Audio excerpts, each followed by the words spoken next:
Good evening, everyone. Welcome to our meeting for Tuesday, February the 17th. Good to see everyone here.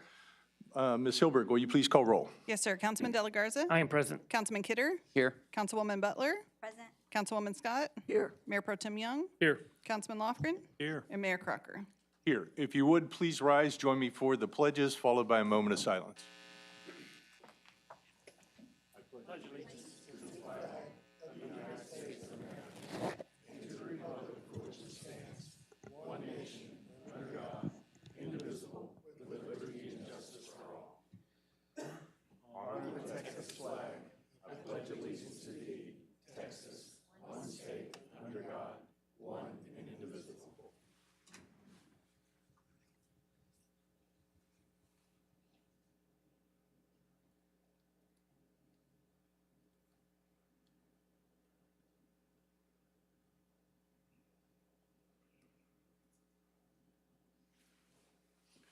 Thank you. Please be seated. All right. Again, welcome, everyone. Good to see everybody here. We will jump straight into our busy agenda, and we'll start with announcements and reminders. Mr. Garza, I understand you may have a few for us this evening. I have a handful of announcements and quite a bit of employee recognitions when we get to that section here in a little bit. Fair enough. But I want to start off with a very exciting announcement, which is that effective today, our public safety headquarters facility is open to the public. And so that's, yes, that deserves a round of applause just in itself. It's been a labor of love, and a lot of individuals have been involved with making it happen. And so we look forward to celebrating and honoring everybody who played a role at our upcoming ribbon cutting ceremony, which will take place on Wednesday, February 25th at 10 a.m. And so we invite the public to join us for that celebration. Following the ribbon cutting ceremony, there will be an opportunity for the public to tour the facility on a self-guided tour. And so we, again, invite the public to join us in this big celebration. And I know that staff is really excited to be working out of that facility. I had a chance to swing by first thing this morning as they opened, and actually had a brief encounter with the second person that paid a ticket at Municipal Court, and it was 8:15 a.m. and they already had a handful of people taking advantage of the facility. So very exciting time. And on behalf of Municipal Court, we want to remind the public that they will be hosting additional court dockets during the month of February for people to resolve their past due citations and active warrants as part of Warrant Resolution Month. Please visit victoriatx.gov/courtpay to search for active warrants or past due citations, as community service or reduced fines may be available. For more information, contact Municipal Court at 361-485-3050. On behalf of Environmental Services, we want to invite the public, and on behalf of Keep Victoria Beautiful as well, that we're seeking volunteers for a cleanup in the Blue Ridge neighborhood that'll take place on Saturday, March 7th at 9 a.m. Volunteers will meet at Billy T. Catan Recovery Outreach at 802 East Crestwood at 9 a.m. Individuals and groups who would like to volunteer are encouraged to register in advance at victoriatx.gov/KVB. In addition, we invite residents in the Blue Ridge neighborhood who need assistance with moving heavy items to the curb for pickup in this cleanup, if they can please notify Environmental Services online or by calling 361-485-3230. And lastly, on behalf of Economic Development, and surely on behalf of the mayor, we want to invite the public to our inaugural Growing Victoria Summit, where you'll get to hear from city officials, local leaders, and community growth experts about why growth matters and how we can achieve it in Victoria. Through a series of informative guest speakers and panel discussions, you'll learn about how all levels of education, workforce development, business retention, and infrastructure play a role in helping our community prosper, what our community leaders are already doing, and how residents can get involved in helping Victoria grow. For more information, please visit growingvictoria.com. And of course, we invite the public to register. This event is free and open to the public, and it will take place on Thursday, March 12th from 8 a.m. to 1 p.m. And so again, we invite the public for this inaugural summit. And with that, I conclude my remarks, Mayor, but I don't know if you want to add anything to that last item. No, thank you for the reminder to everyone. You know, we're actively working to kind of finalize all that's going to be involved in the summit. I think it's really going to be beneficial. I think it's going to be some good information. that we can build on and really kind of start some discussions and communications in the committee or in the community about what we need to do to move growth forward and move the city forward. So very excited about it and hope anybody who has interest in the community will make time to be there and get the information. So again, visit the website and it's got all the information you need, how to sign up and that sort of thing. So thank you for the plug, Mr. Garza. I appreciate it. Yeah, absolutely. All right. You mentioned you have public and employee recognition. Should we jump into those? Absolutely. All right. So I do have several this evening. I'm going to start with highlighting some achievements and promotions from some of our leadership team members. So I'd like to start off with speaking a little bit about our Victoria Fire Department. Our Victoria Fire Department was recently awarded the Mission Lifeline EMS Gold Achievement Award from the American Heart Association / American Stroke Association. This award recognizes the use of the most evidence-based treatment to improve patient care and outcomes in a pre-hospital setting. This is the 8th year in a row that VFD has been recognized with the Gold Achievement Award and the 11th year in a row that VFD has been awarded. We'd like to thank EMS Chief Curley for his efforts in managing our EMS system and personnel, ensuring we deliver the highest level of care to our community. So Chief Curley, if you wouldn't mind standing. Thank you for your service.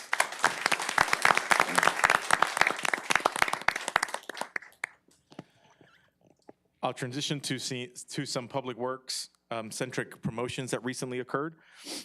And as I call your name, please rise, as they say.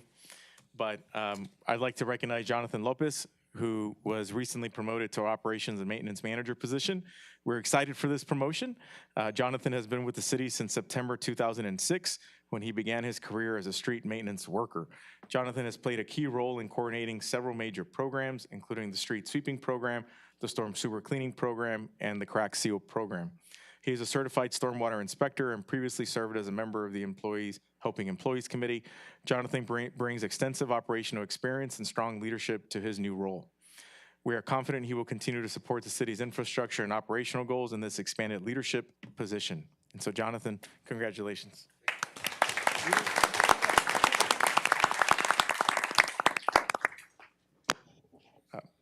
With this promotion comes a second promotion for the street superintendent position, and that's for Bill Easley. And so, Bill, if you wouldn't mind standing. Bill began his career with the city in 2007 as a street maintenance worker and steadily advanced through equipment operations and crew leader roles. He was promoted to general foreman in 2017 and has since provided strong operational leadership, including during Hurricane Harvey recovery efforts. With nearly 20 years of experience, Bill brings proven leadership and institutional knowledge to the role of street superintendent. Bill, congratulations.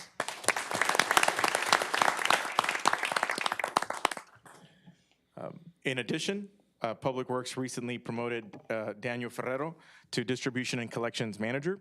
Daniel began his career with the City of Victoria in 2011 as a utility maintenance worker and has steadily advanced through multiple roles within the Utilities Division. He has earned several professional certifications, including TCEQ licenses in wastewater collection and water distribution, water meter testing certification, and a Class A CDL. With over a decade of experience, Daniel brings technical expertise and a strong commitment to service and support of the city's utility operations. So, Daniel, congratulations.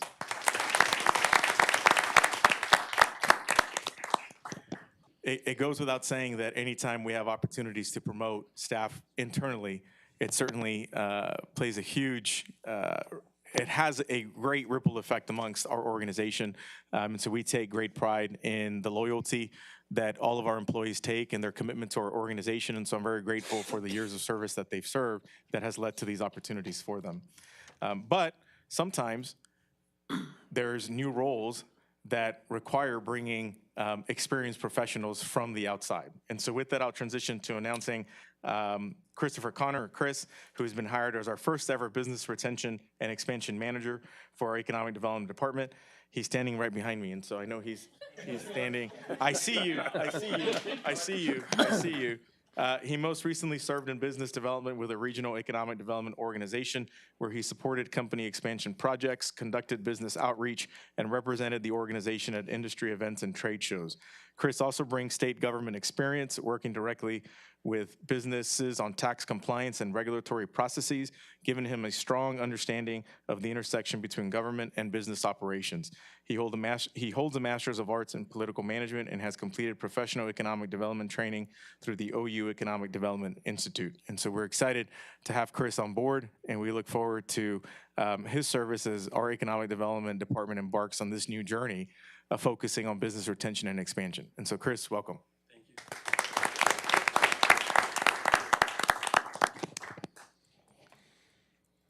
All right, and so lastly, I want to transition, and I'm actually going to put, can I put you on the spot? Okay, so I'd like to turn it over to Deputy Chief Moya, if you don't mind, to speak to recent awardees for the police department. A few of you had a chance to join the annual awards banquet. And so I appreciate your attendance. I'm sure they appreciate it as well. And so I'd like to turn it over to Deputy Chief Moya for these recognitions. Good evening, Council. Good evening. Every year we have our annual awards banquet. It's always a good time to highlight our men and women of the department, not only the work they do day in and day out, but also to recognize some of them that had some unique situations or go above and beyond. So the first one, we want to show our very own Officer of the Year, Senior Officer Jeffrey Leonard. Please rise, sir.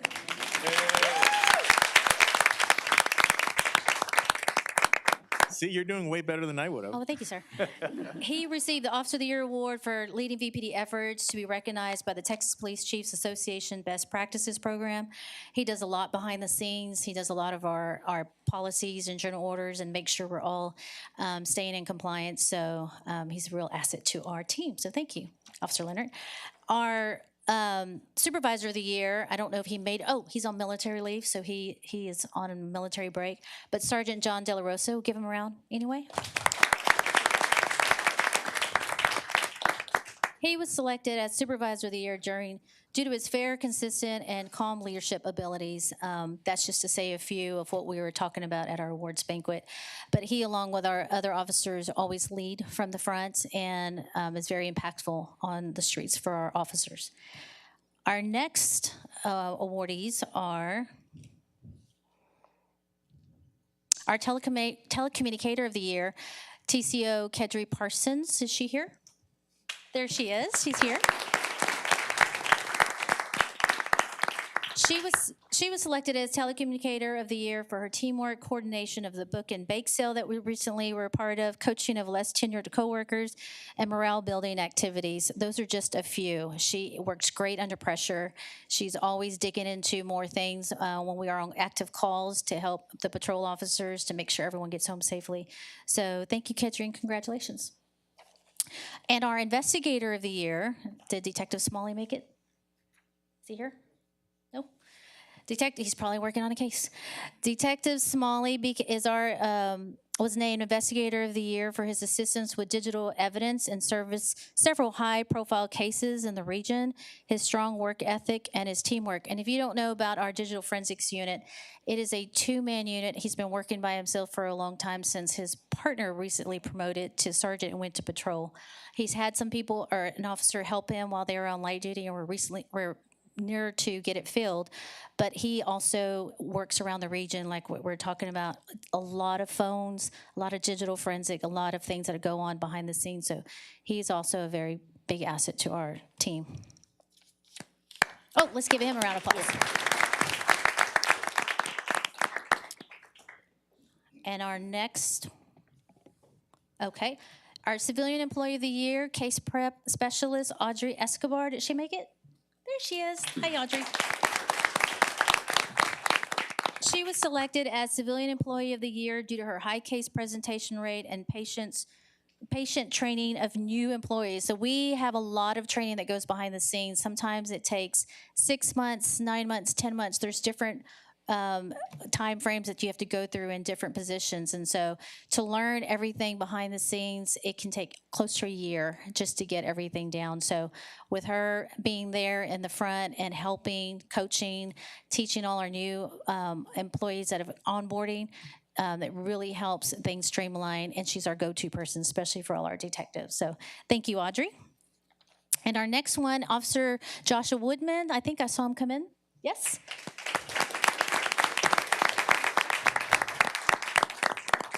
Officer Joshua Woodman was chosen as the Rookie of the Year because of his strong work ethic, attention to detail, proactivity, and piloting during several successful drone operations. So with our drone program, he's one of the newer ones that have come on board, but have really taken ownership. And when we can use the drones, there's a lot of fast times where it's times of the essence, and we have suspects on the run or we have different things going on.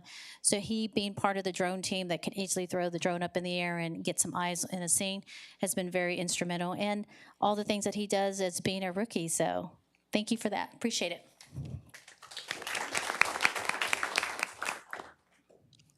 And last but not least, we have our Chief's Leadership Award. So this award is brought by the chief himself. He and I get together to see if there is someone that meets a certain criteria that the chief is looking for.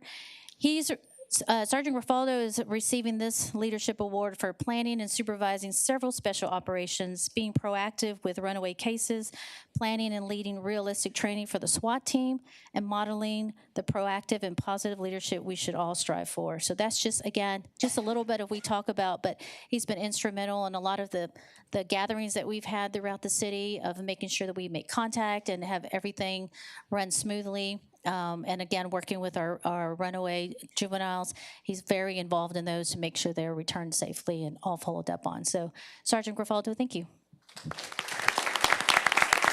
That's all I have. Thank you all very much. Thank you. And that's all we have for this section. Well, thank you very much. Obviously, lots going on, so great to see those things happening within the city. Congratulations to all those receiving promotions and those honored with awards, and welcome to our new team members. So always good stuff. Thank y'all. All right, we will jump into item B3, which is items from council. Are there any items from council this evening? Doesn't look like it. Okay, we'll jump to citizens communications. I have quite a few cards today, so just a reminder to commenters that if you would, please keep your comments to 3 minutes out of respect for time for all involved. It would be very much appreciated. So we will start with Rebecca Bootson.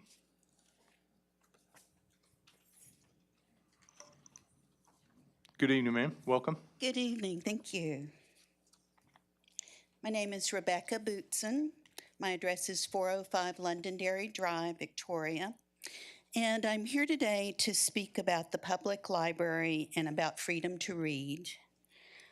As a part-time elementary school teacher and a retired school librarian, I'm aware of the responsibility of selecting appropriate books for a children's library collection. I know that in recent years, a number of books have been removed from the children's and young adult section of our public library. I totally understand and agree that not all books are appropriate for all children, either because of the subject matter, interest level, or the reading level.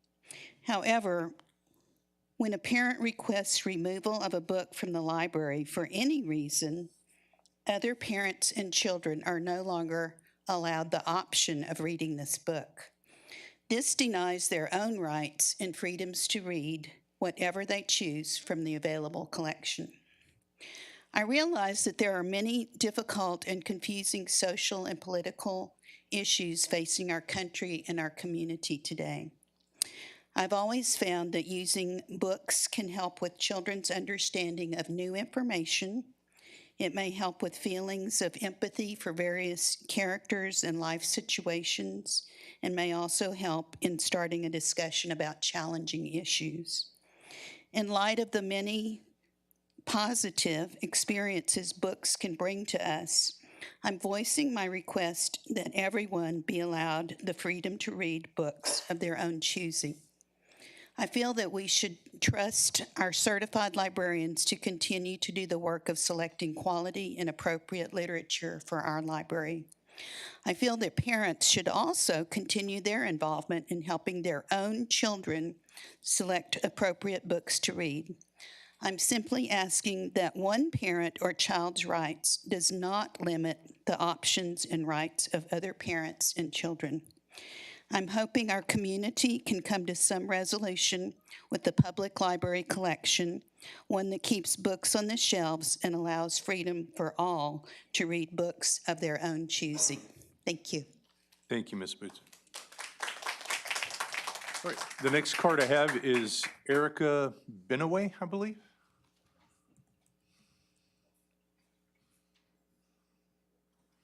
Did I pronounce that correctly? Benaway, okay, good, welcome. It's pronounced all different ways, so. Okay, I'm Erica Benaway. I want to talk about the feeding the strays. Sorry, I don't know the official. But I'm a rescuer, and I've been a rescuer my entire life. I just moved back here after 33 years. Most of my past and current rescues are from here. Either Victoria or Telfiner, to be exact. An ordinance, I understand, is about to be officially placed in motion that will prohibit the feeding of strays in public places. I do understand some of the complaints that I've heard. However, I'm perplexed as to what the city is attempting to accomplish in regards to the animals that will be affected by this ordinance. What is the goal exactly? Is it that the strays die off and then this fixes the stray problem? It won't. It will actually get worse. The problem needs to be dealt with at the source, I believe. And my question is, why are these souls with no voice in need of food to begin with? And why are there roaming pets, quote unquote, in this city everywhere? Ultimately, it's because humans were and are allowing their pets to roam, quote unquote, their pets. I don't see that as a pet when you're allowing it to roam all over God's creation, but that's just me. It's because we have in this community a lot of irresponsible pet owners. They thought that kittens and puppies were cute, and then they grew up. Not so cute anymore. They had to move. They can't take their dogs and cats with them for whatever reason, so they leave them. They let the dogs and cats intact roam, which is another problem. It's one thing to allow them to roam, it's another to allow them to roam intact, which obviously means not spayed or neutered. If we do the multiplication on what that outcome looks like, you can see that the numbers are astronomical. As we look around our community, we can see that that's actually the case. The source of the problem, again, are the humans, but not those showing compassion and feeding, particularly not those trapping, fixing, and releasing. Of course, this is specific to ferals. The source of the problem are the people allowing their quote-unquote pets to roam, or those leaving them behind in a move, or dumping them because they are no longer convenient. Whatever the excuse is, it's exasperated when you do this with the animals that are also intact, again, not spayed or neutered. So now you've got them roaming around, creating babies and more strays. I'm asking that we make those that are dumping, abandoning, and allowing roaming pets to actually be accountable for doing this. And I say and ask to find them. I'm sorry, it makes me emotional, I'm sorry.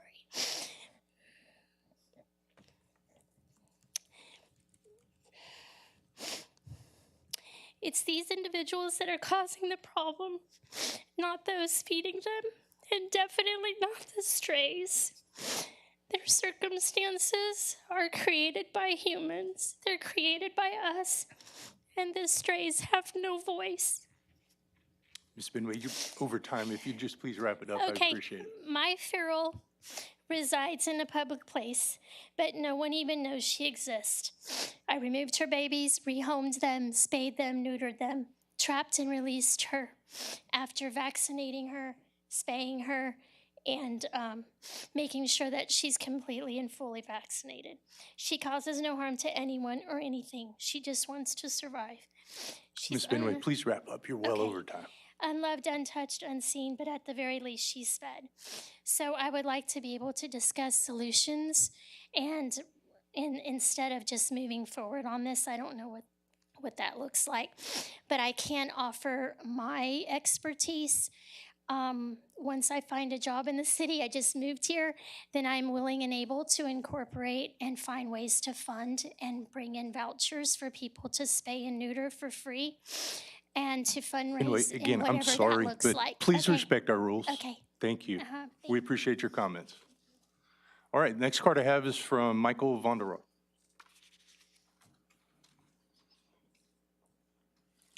Mr. Von der Rohe, welcome. Welcome. Hi, I'm Michael Vondro. I live at 2107 North Bend, Jordan. I'd like to thank Jeff Leonard, police officer. He has one of the most important jobs, and it's to give these green cards to Mayor Crocker, so we can get a chance to talk. And of course, he does security, real good security for the city council.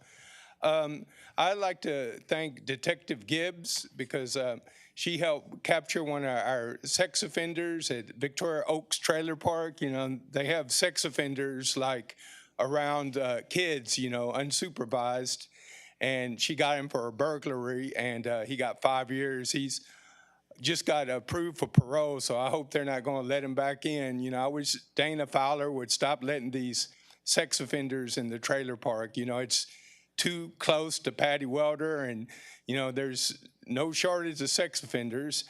And I also want to thank Harley Fitz for all the stuff he did for the Victoria Parks and Recreation. He was on the commission. He did other things, and he recently passed away. And I did remember you did bring it up last time. And also, we have a dog hoarder and a trash hoarder on 2207 North Bend, Jordan, and not North Bend, Jordan, North Jecker. And the only way to, him to pick up all those trash and take care of the dogs is probably the legal team, because code enforcement's done everything they can, and he won't respect the rules of the code enforcement. But you should just look at it.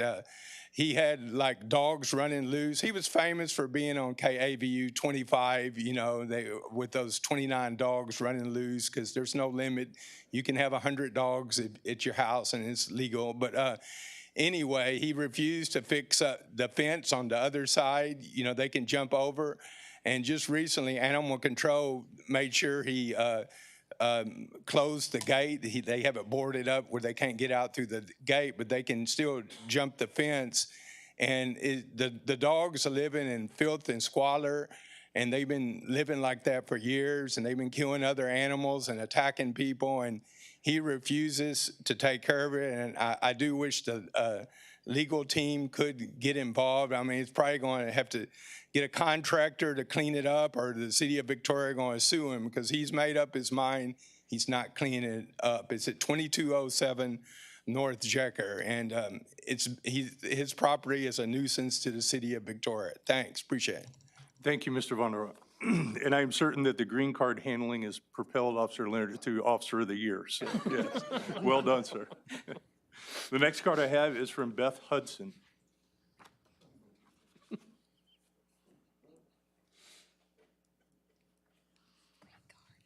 Good evening. Good evening, City Council, Mayor, and Mayor Pro Tem. I'm Beth Hudson, 207 Bristol Court. I am a citizen and a mother and a grandmother. I'm a public educator, retired, reading and language arts specialist, and I still work in Victoria Public Schools as a volunteer with the Texas Floating Classrooms Touch Tank program. So I'm still concerned with the children in our city and their learning. Our library content is under direct attack. People are challenging with very limited understanding of what the library really needs to be. When we challenge books for all, we are hampering our citizens' right to free access to reading materials that allow them to read, research, take note, argue, and make their own decisions. Free access to materials allows for free discourse and decision-making. Freedom to read supports freedom of speech, something on which our great nation was founded. With freedom comes responsibility, and so I applaud parents and family members who are actively involved in their children's education. But I'm also in favor of those opportunities to be for all who use the public library. And with a rich public library content, we allow that to happen, and we put that responsibility back on the individual's parents and family members and all to select the materials that are appropriate for their children, because our librarians select material that is appropriate for all of us. Thank you very much. Thank you for your comments. Next card is Mr. James Weirden. James Weirden.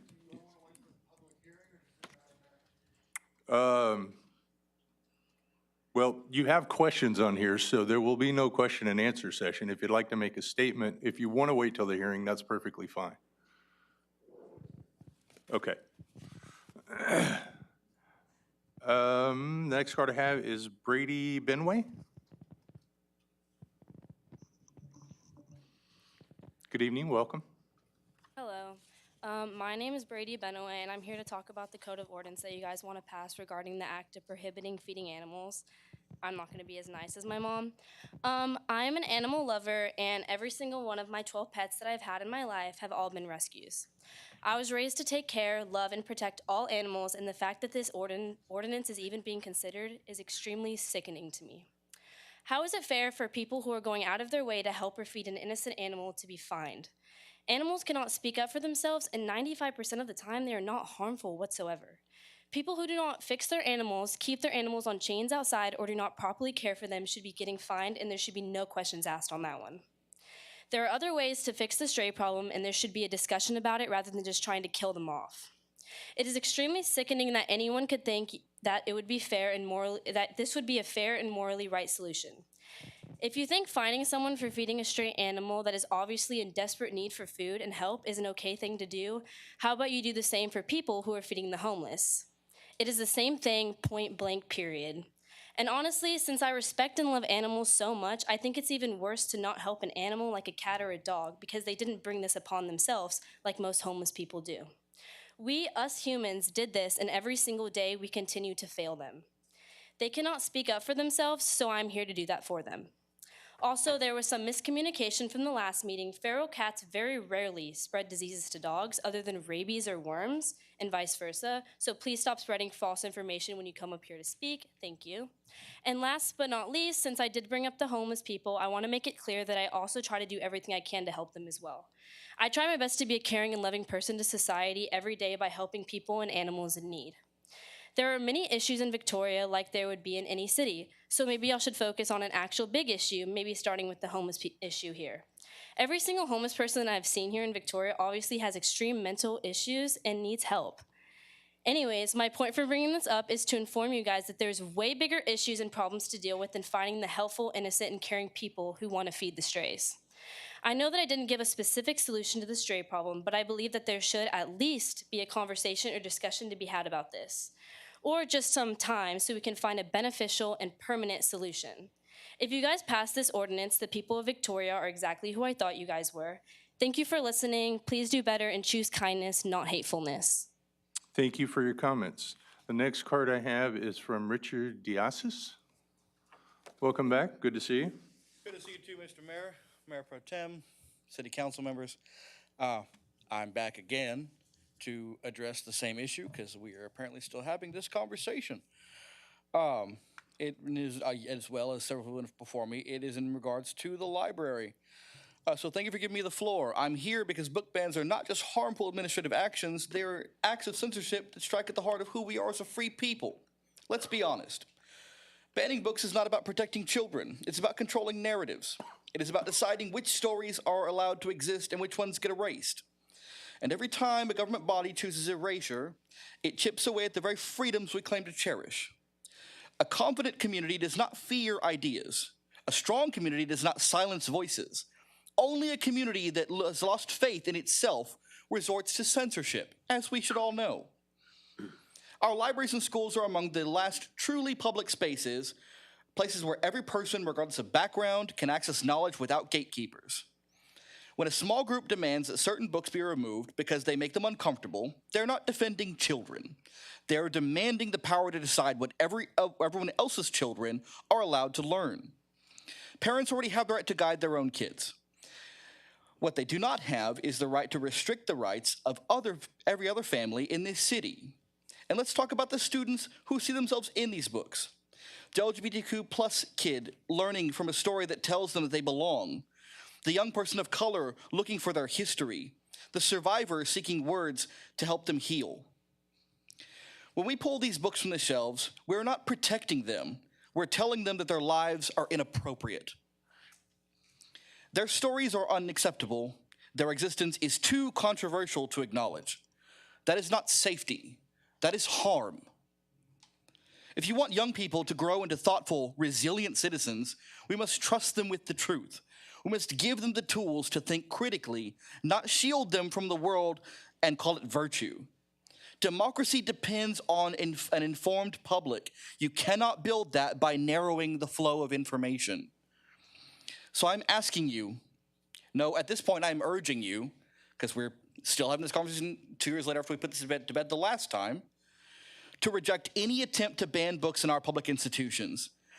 Let's choose courage over fear, choose freedom over censorship, choose a future where our community stands taller because we refuse to be silenced by the voices that make us stronger. Protecting access to books is not a side issue. It is a test of our values, and I believe we are better than censorship. Thank you. Thank you for your comments. All right. I have a card from Brett Baldwin. Is Brett here? Yeah, there he is. Mr. Baldwin, welcome. Good to see you. Thank you, Mr. Mayor, Pro Temp, and council members. My name is Brett Baldwin, and I'm a resident of District 3. I'm a proud fifth-generation Victoria citizen from an immigrant family in Austria and other European ancestors, and I'm also a grandson of a World War II fighter pilot. So what does that have to do with tonight? So this brings me to, first and foremost, say thank you, Mr. Officer Woodman, who left, but I appreciated him. It brings me to aviation. Although it's been almost 3 years and a bit too late, I just wanted to say thank you for making the resolution that you passed in April of 2023, supporting aviation in our community. Not only for our university, our city, its surrounding communities, which are the economic drivers and the industries that utilize such programs through aviation. I also remember recently in August of 2022, when I worked and personally witnessed with the police force their drones recording the terrible traffic that we had from Las Palmas restaurants to West High School. So I understand and I know that the council and mayor really benefits and understands the value for what drones can bring for our peace officers and our law enforcement. So Mr. Mayor and City Council, I want to say thank you, and I want you to continually observe aviation, keep it at the top of your mind. Don't forget about our rich history with Foster Field and Allo Field, and the men and women that served and worked proudly for with my grandfather, the Army Air Corps. So this evening, again, I'm asking you to keep it top of mind, to proactively seek ways to support the efforts of those working within the industry, those industries that are looking at Victoria right now, and others that are going to be coming. I sincerely thank you all for your privilege of your time and be able to bring this to your attention. Good evening. Thank you for your comments. I appreciate it. All right, with that then, we will close citizens' communication and we will jump into our items of public hearings, and we'll begin with item C1. Item C1 is the second public hearing on establishing a stormwater drainage utility and drainage utility fee. This item will not be voted on. It's simply a public hearing. Mr. Rainey, good evening. Good evening, council. I don't have a presentation this time. I'm here to answer any question. I think somebody might have one in the public, but anyway, I stand by. Very good. With that, then, I will open up the public hearing with respect to item C1. Mr. Weirden, I believe you wanted to address council on this. Please come forward. Good evening. Good to see you. Thank you, Mayor and members of council. I'm a resident of District 1, and I've talked to several people here in Victoria that reside here, and nobody seems to know a lot about what's going on with this stormwater district and the utility fee. I did have an opportunity to go online, and I did see some public information regarding it, but I still have several questions about what we're trying to achieve and how we're going to do it. One of the questions that I have is, I think there's talk about a $5 monthly fee on all residences in the city of Victoria. Well, as a resident of District 1, it's all about impervious cover from what I can tell looking at the city website. So we have houses in District 1 that are pier and beam. And so we have roofs that obviously drain water. But does the water drain onto the street and cause stormwater, or does it drain underneath our houses? Well, typically it drains underneath our houses. So we don't have the runoff that other houses have in Victoria that are slab on grade. So I think the council needs to consider that to charge a flat fee is inequitable across the city. Other cities look at tiered fees depending on different situations. So I would ask the council to look closely at not treating every resident the same. The appraisal district told me there's 20,000 plus houses in Victoria. So over the course of a year, if everybody's paying $5, you're probably looking at over $1 million of revenue. But should the person that lives in a 500 square foot house on pier and beam down in the south side of town pay the same as a person that lives in a 10,000 square foot house out in Country Club that's on a slab? I think as a resident of District 1, I would ask my specific council members, think about that. There's some inequity built into that system. As far as the UDO as it's written right now promotes impervious systems, whether they're sidewalks, driveways, et cetera. We are asked to do things as developers, as infill projects that creates more impervious cover. So I would ask that you think about the UDO when you enact these ordinances. What are we trying to achieve? What are we addressing? Do we really need to have sidewalks that connect to nothing in areas that don't have other sidewalks? Does that make a lot of sense as a good use of resources? I did not see anything on the city website that showed an alternative for stormwater fees. I didn't see any talk about encouraging rain gardens or any other way of addressing stormwater. There's obviously, you could have rain barrels. You could capture some of this water. When I think about how the early settlers came and captured waters through cisterns, I mean, we could do some of that and stop the problem before it even gets to the street. I didn't see anything on the website about that.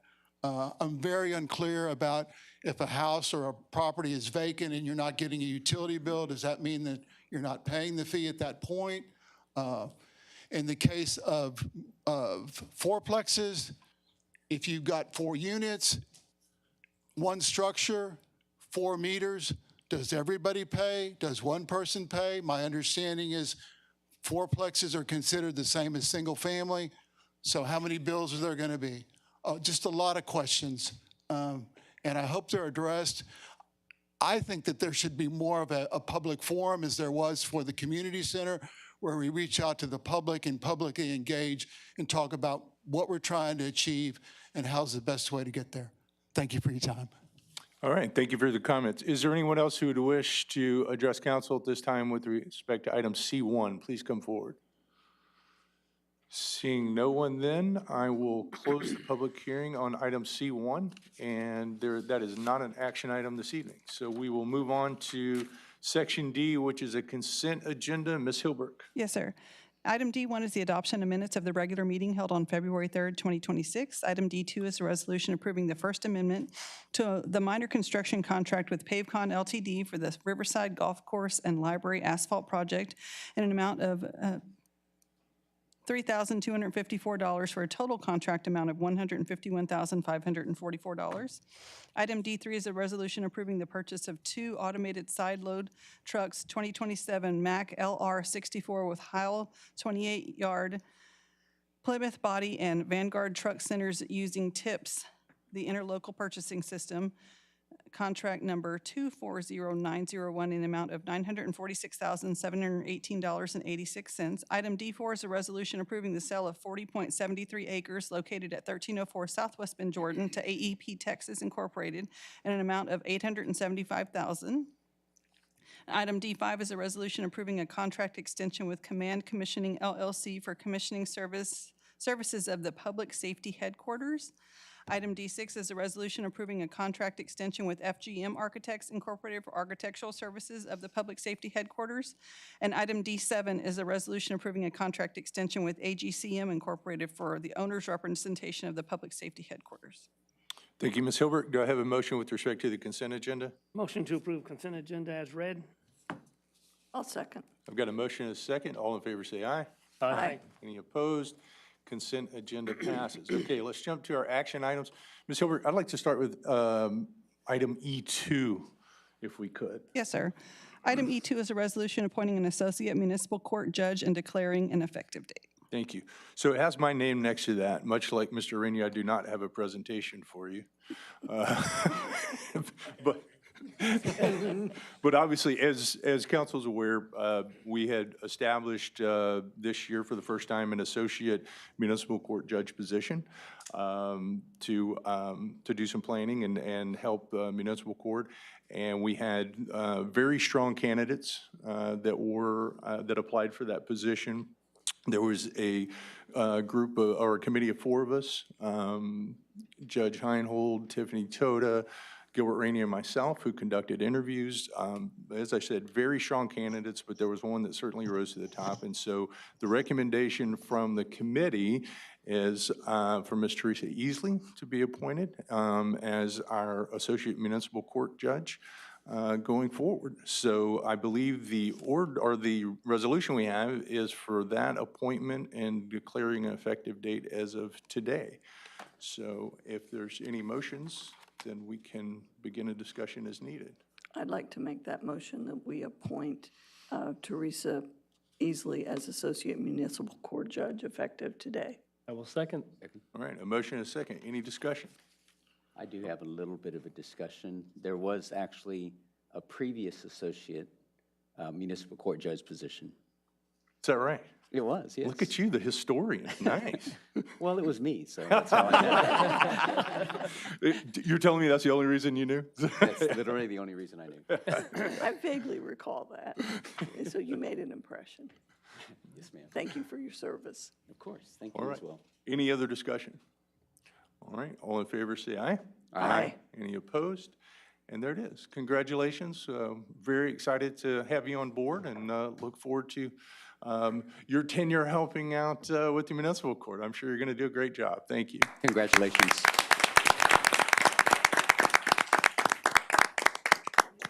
Speech.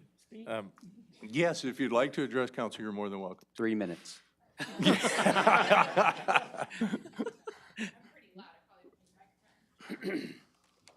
Just want to say thank you all for your consideration and approval. I am deeply humbled. I feel very honored to serve my community in this way. Put Judge Heinold on the spot for a second. Where I go. So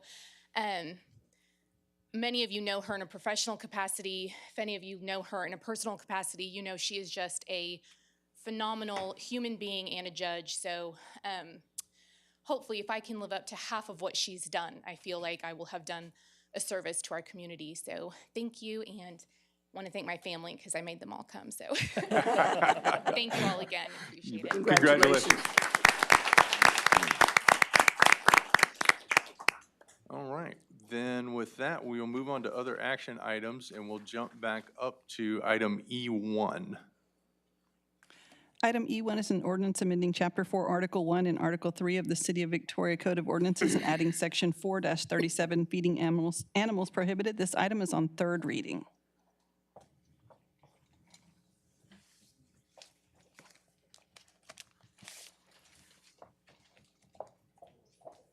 Good evening, Ms. That's my Lacy. paper. Good evening, Mayor and Council. As you know, this is the third reading of this ordinance, so I don't have a presentation for you tonight, but I will take any questions if you have any. I do. Sure. I recently reached out to the VCAS director, Joe Hernandez. One of the things that has consistently risen to the top for me as far as contact from the public has been a concern with the language regarding efforts of rescues or individuals working on behalf of rescues and their ability to continue to conduct those efforts. When I spoke with Mr. Hernandez, he was clear that VCAS keeps a running list of actual rescues or individuals that are known to VCAS as rescuers.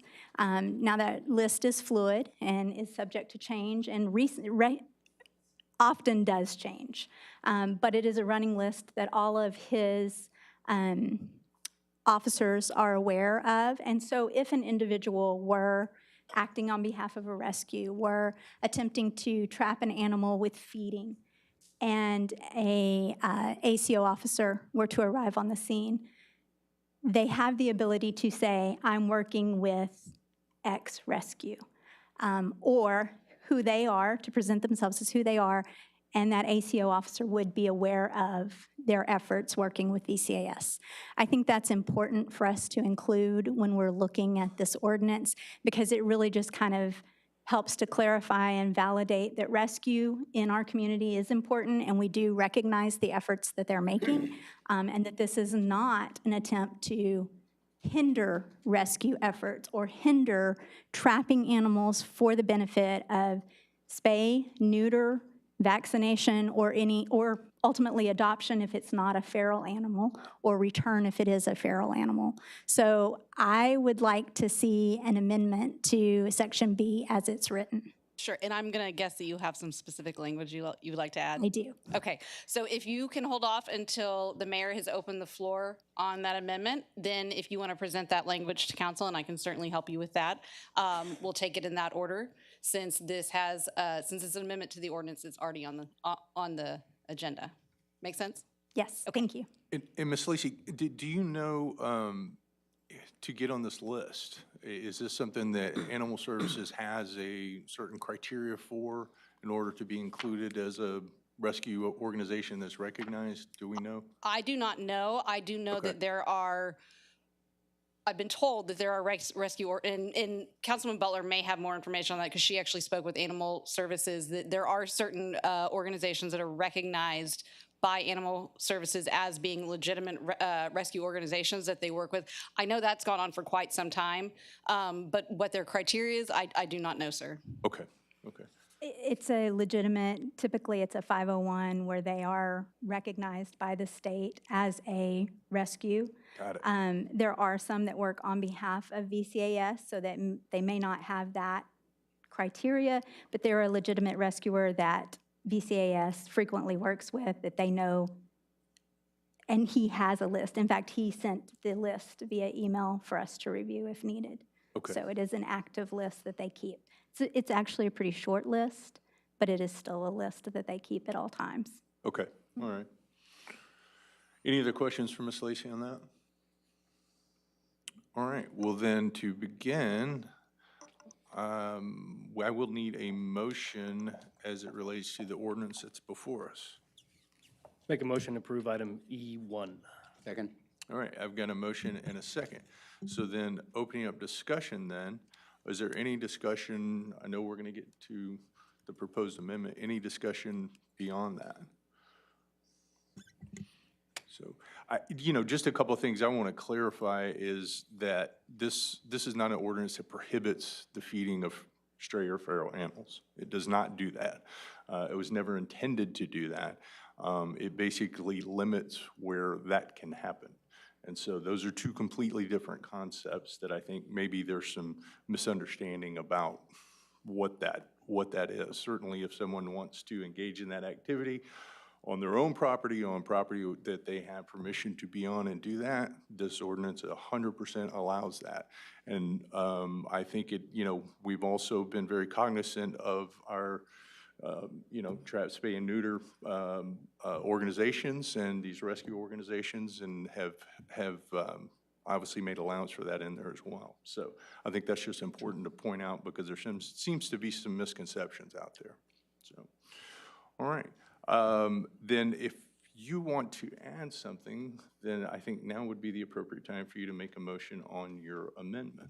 I do. I would like to add that at the end of section B, we add the language to support that identity of rescuers, that it read legally authorized or permitted manner to include as part of a TNR program or other animal rescue organization working in conjunction with and approved by Victoria Animal Services. Okay. So we have that motion for an amendment. Do I have a second on that motion? Second. All right. I've got a motion and a second. Are there any discussions on the amendment? Yes, I'd like to understand where, because there are several Bs in our ordinance. It's specifically the section shall not apply to any person who is using food as an attractant to live trap. Which, a as wild written, animal. is section E. Say that again. Section E. Section E, yes, ma'am. I think the B and the E got, Sorry. no, that may have been my mistake, got confused in there. It's section E. It's the section E that will read, this section shall not apply to any person who is using food as an attractant to live trap a wild animal, a stray animal, or a feral community cat in a legally authorized or permitted manner to include as part of a trap neuter return program. And then Councilman Butler's language will come after that. Thank you. It's basically just adding those agencies in addition to the TNR program. Correct, because I agree with you. I think that the understanding needs to be that we're not prohibiting rescue. Right. And we're not prohibiting feeding of stray animals. We're prohibiting feeding of stray animals outside of these rescue organizations by private individuals on someone else's property. Got it. Or public. Or public property. Okay. Any other comments on the amendment? When they do these, and these are very select, small frequency things, I imagine, versus just continuing to go to the same place and feeding and feeding and feeding, which has kind of been going on currently. Okay.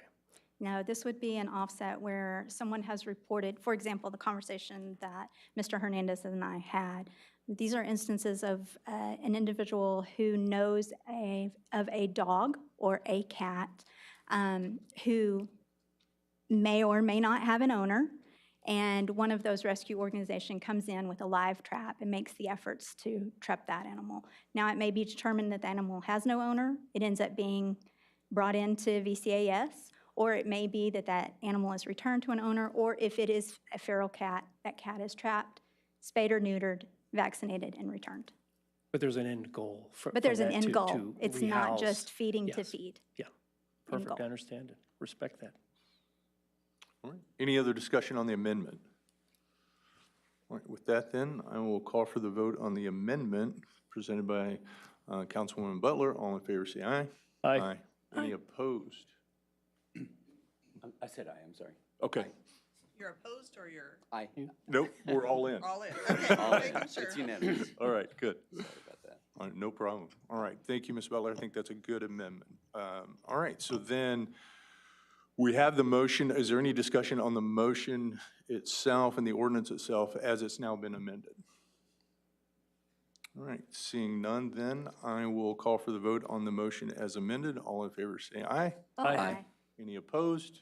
That was much cleaner. Well done, everyone. And so that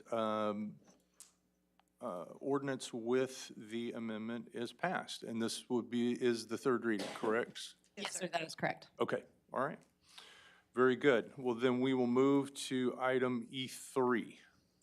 Item E3 is a resolution authorizing the city manager pending negotiations to enter into a contract with Republic Services Incorporated for management of the City of Victoria landfill. Good evening, Ms. Euchre. Good evening, everyone, Mayor and Council. I'm here to do a very quick update on Victoria Landfill. As many of you know, the 20-year contract for management of the landfill will be up the end of September 30th, 2027. And the city has issued an RFP, request for proposals for that. And we're doing this, it seems really early, but there's a lot of need for preparation in terms of potential transition of management of the landfill and also just continuity. So, sorry. Yeah. Okay. There's only 3 slides. Okay, so on the timeline here, the RFP was posted on the 8th of September. We had a mandatory pre-bid and site visit on the 25th of that month. Proposals were due on the 9th of December, and they were reviewed and scored January 9th of 2026. As a result, the city received 3 responses, 1 proposal submission and 2 formal no bid responses. Based on this, the selection committee reviewed this 1 proposal submission according to the criteria set out in the RFP, and it was decided that the city staff recommends entering into negotiations with Republic Services starting immediately. And that's what we have today. Who currently runs the landfill? Right, I was going to say, who runs it now? Yes, let me go back and say, they are the current ones managing the landfill. So we are entering into negotiations, requesting and letting you guys know about that. And we anticipate bringing a contract to you at a later date. And for clarification, so this item is authorizing negotiations, and then the contract that's negotiated would then come back to council later for Yes. final approval? Correct. Okay. Yes. So we're just kicking off the process? We're just getting going. Got it. Right. Okay. Or the next step in the process, I should say. And I recognize that that's probably a little different because normally, you know, we bring both the selection and a contract in the same action item, but this particular project is very complex that there just needs to be more time for the negotiation and for the contract to be negotiated. Any questions on this? All right. Seeing none then, I will entertain any motions on item E3. Motion to approve item E3. Second. All right, I got a motion and a second. Any discussions? Seeing none, all in favor say aye. Aye. Any opposed? And item E3 passes. Thank you, Ms. Euchre. Thank you very much. Mr. Garza, city manager reports. Do you have No, any sir. this evening? Okay, I understand we will have an executive session. Yes, sir. All right, so it is 6:04. We will take about a 10-minute break, and we will be back here at 6:14. The City Council recessed for executive session on the 17th day of February 2026 at 6:04 p.m. And deliberation is as follows: Texas Government Code 551.087, 551.072, and 551.071, and 551.074. What time will the food be here? Long. Okay.